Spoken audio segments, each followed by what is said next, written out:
కుమార్ నేతృత్వంలో one man commission ఏర్పాటు చేసింది ప్రభుత్వం. అలాగే నిన్ననే శాసనసభలో కల్తీ నెయ్యిపై సీఎం చంద్రబాబు నాయుడు ప్రకటన చేశారు. నేడు చంద్రబాబుతో దినేష్ కుమార్ భేటీ కావడంతో ప్రాధాన్యం సంతరించుకుంది.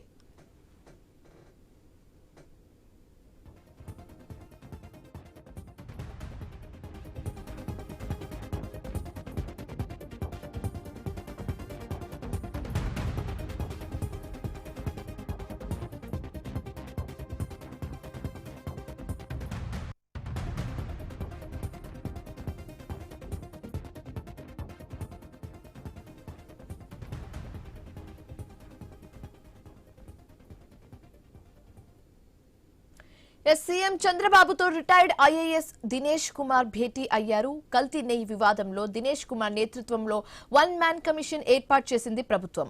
అలాగే నిన్ననే శాసనసభలో కల్తీ నెయ్యిపై సీఎం చంద్రబాబు నాయుడు ప్రకటన చేశారు. నేడు చంద్రబాబుతో దినేష్ కుమార్ భేటీ కావడంతో ప్రాధాన్యం సంతరించుకుంది. ఇదే అంశానికి సంబంధించి మరింత తాజా సమాచారం మా కరెస్పాండెంట్ కాంతి ఫోన్ ఇన్ ద్వారా అందిస్తారు. కాంతి, దినేష్ కుమార్ ని సీఎం చంద్రబాబు నాయుడు భేటీ అయినట్లుగా తెలుస్తుంది. అయితే ఈ సమావేశానికి మెయిన్ రీజన్ ఏంటి, ఎందుకు కలిసినట్టుగా, పూర్తి డీటెయిల్స్ ఏంటి?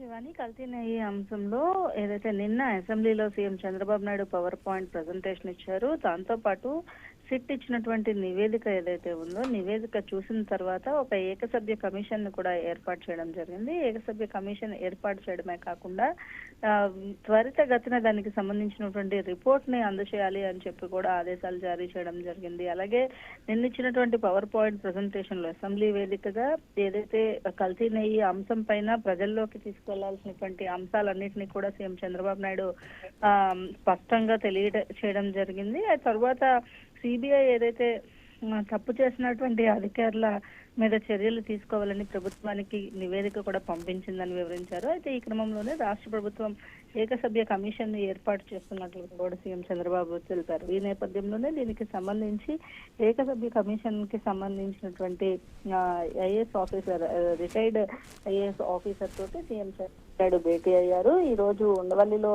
ఆయన భేటీ ఏదైతే ఉందో భేటీకి సంబంధించిన దాంట్లో ఈ కల్తీ నెయ్యి అంశంలో ఎవరైతే కమిటీకి సంబంధించినటువంటి దాంట్లో అధికారులను యాక్ట్ చేస్తారు, అలాగే దీనికి సంబంధించి త్వరితగతిన రిపోర్ట్ అందజేయాలని కూడా సీఎం చంద్రబాబు నాయుడు మాజీ ఐఏఎస్ అధికారి దినేష్ కుమార్ తో స్పష్టం చేసినట్లుగా తెలుస్తా ఉంది. Shivani, thanks for the updates Kanthi.